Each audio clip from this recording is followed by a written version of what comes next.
നബി സല്ലല്ലാഹു അലൈഹി വസല്ലം തങ്ങളോട് ഒരിക്കൽ അബൂദർ റളിയല്ലാഹു അൻഹു ചോദിച്ചു, റസൂലെ നിങ്ങൾക്ക് അവതീർണമായ ആയത്തുകളിൽ ഏറ്റവും മഹനീയ ആയത്ത് ഏതാണ് ചോദിക്കുന്നുണ്ട്. അപ്പോൾ നബി സല്ലല്ലാഹു അലൈഹി വസല്ലം തങ്ങൾ പറയാണ് ആയത്തുൽ കുർസി, ആയത്തുൽ കുർസി.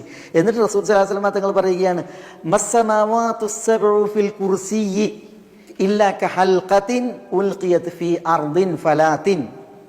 7 ആകാശങ്ങൾ, സപ്തവാനങ്ങൾ, അവകൾ കുർസിയിൽ വന്നാൽ ഒരു മരുപ്പറമ്പിൽ കൊണ്ടിടപ്പെട്ട ഒരു വളയം കണക്കെ മാത്രമായിരിക്കും.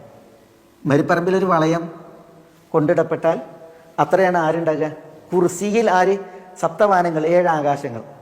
മരുഭൂമിയിൽ 7 കുർസിയിൽ 7 വാനങ്ങൾ വന്നാൽ, ഈ കുർസി എന്ന് പറഞ്ഞാൽ അർഷല്ല, കുർസി എന്ന് പറഞ്ഞെങ്കിൽ മൗദിഉൽ ഖദമൈൻ. ഇബ്നു അബ്ബാസ് റളിയല്ലാഹു അൻഹു പറഞ്ഞു മൗദിഉൽ ഖദമൈൻ, ഒരു കുർസി അർഷിന്റെ പാദസ്ഥാനമാണ് കുർസി. ഇപ്പോൾ ഒരു സിംഹാസനം ഉണ്ടെന്ന് വെക്കാൻ, നമ്മൾ ആ സിംഹാസനത്തിന് കാല് വെക്കാനുള്ള സ്ഥലം ആ സിംഹാസനത്തെ അപേക്ഷിച്ച് ചെറുതായിരിക്കും, കാല് വെക്കാനുള്ള സ്ഥലമല്ലേ. അപ്പോൾ മൗദിഉൽ ഖദമൈൻ അതാണ് കുർസി. ആ കുർസീനെ കുറിച്ചാണ് ആയത്തുൽ കുർസിയിൽ പറഞ്ഞത്, വസിഅ കുർസിയുഹു അസ്സമാവാതി വൽ അർദ്. വാനങ്ങളുടെ ഭൂമിയുടെ വിശാലതയിലാണ് കുർസി ഉള്ളത്. അപ്പോൾ ആ കുർസിയിനുള്ള അർശ എത്രയായിരിക്കും? നബി സല്ലല്ലാഹു അലൈഹി വസല്ലം തങ്ങൾ അബൂദറിനോട് പറയുകയാണ്, മസ്സമാവാതുസ് സബ്ഉ ഫിൽ കുർസിയ്യി, കുർസിയിൽ സപ്തവാനങ്ങൾ ഇല്ലാ കഹൽഖത്തിൻ, ഒരു വളയം കണക്ക് ആകുന്നു. എവിടെ?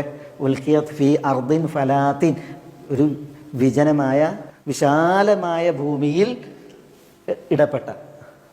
അപ്പോൾ വിശാലമായ ഒരിടത്ത് ഒരു വളയിട്ടിട്ടുണ്ടെങ്കിൽ കുർസിയിൽ സപ്തവാനങ്ങൾ ആ വലിപ്പത്തിലേ ഉണ്ടാവുള്ളൂ. എന്നിട്ട് നബി സല്ലല്ലാഹു അലൈഹി വസല്ലം തങ്ങൾ പറയുകയാണ്, വഫദുലുൽ അർശി അലൽ കുർസി കഫദലിൽ അലാ തിൽകൽ അർദിൽ ഫലാത്തി അലാ തിൽകൽ ഹൽഖ. കഫദലിൽ അർദിൽ ഫലാത്തി അലാ തിൽകൽ ഹൽഖ. ഈ അർഷിന് കുർസിയേക്കാൾ മഹത്വം, വലിപ്പം അതെങ്ങനെയാണ്? ഈ ഹൽക്കയേക്കാൾ അർദുൻ ഫലാത്ത് ഉണ്ടല്ലോ, അതിനുള്ള വലിപ്പമാണ് എന്നാണ് പറഞ്ഞത്.